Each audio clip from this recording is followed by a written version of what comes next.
মায়ের কাছে গেলে মনটা অনেক বেশি ভালো লাগে। যদি মন খারাপও থাকে তাও কেন জানি না মনটা অনেক ভালো হয়ে যায় মায়ের কাছে গেলে। তো hello everyone, this is me Tanu. Welcome back to my another new video. কেমন আছেন সবাই? আশা করি সবাই অনেক ভালো আছেন। আর সবাইকে ঈদ মোবারক। ঈদের অনেক অনেক শুভেচ্ছা। আপনাদের ঈদ ভালো কাটুক, এটাই প্রার্থনা করি।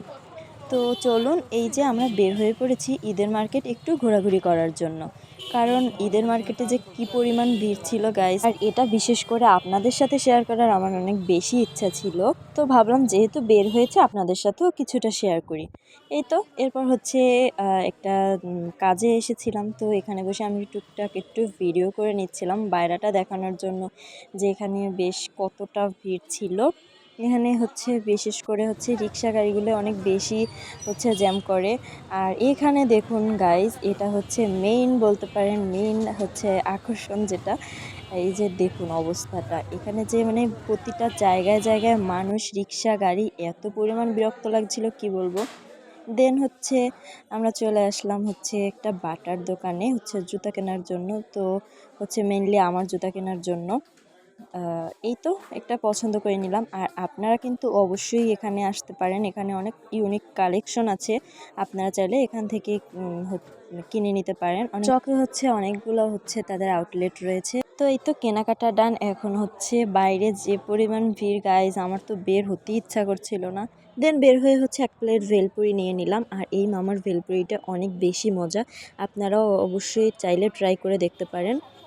তো এরপর হচ্ছে আমরা চলে আসলাম মন্দিরে। আর মন্দিরে এসে হচ্ছে অনেক বেশি শান্তি লাগে, সব সময়ের জন্যই, শুধুমাত্র এখনের জন্য না। আর এখানে এসে এই যে ছোটো মাসিদের সাথে হচ্ছে দেখা হয়ে গেল। আমরা হচ্ছে সবাই একটু ভিডিও, ছবি ক্লিপস নিয়ে নিচ্ছিলাম। আর বাইরে এত পরিমাণ জ্যাম ছিল, সত্যি একটা শান্তির দরকার ছিল। আর এই মায়ের কাছে এসে মনে হচ্ছিল সেই শান্তিটা হচ্ছে পুরোপুরি আমি পেয়েছি। আর বাইরে এই যে ঈদের হচ্ছে বাজারে এত পরিমাণ ভিড় গাইজ, আমি একদম মানে বিরক্ত লাগছিল বলতে, আমি একদম অসুস্থ হয়ে পড়ছিলাম, এরকম একটা অবস্থা। তো যাই হোক, সব কিছুর পর হচ্ছে মায়ের কাছেই শান্তি। আর মাকে আজকে ভীষণ সুন্দর লাগছিল, বরং আজকেই নয়, সব সময় মাকে ভীষণ ভালো লাগে। দেন বের হয়ে হচ্ছে আমরা আইসক্রিম কিনে নিলাম আর মায়ের প্রসাদ নিয়ে নিলাম। দেন এখন আমরা চলে যাব হচ্ছে বাসার দিকে। আর যাওয়ার পথে মিষ্টির দোকানে ঢুকে হচ্ছে আমরা কিছু টক দই মিষ্টি নিয়ে নিলাম। আর এই দোকানটা কিন্তু বাজার রোডে, ত্রিকন্যা। তো আপনারা চাইলে এখান থেকে নিতে পারেন। তো যাই হোক, আজকে এই মিনি ব্লগটি আপনাদের কাছে কেমন লাগলো অবশ্যই কমেন্টস করে জানাবেন। আর ভালো লাগলে অবশ্যই শেয়ার করে দিবেন। তো আজকের মতো বিদায় নিচ্ছি এখানেই। সবাই ভালো থাকবেন, সুস্থ থাকবেন, টাটা।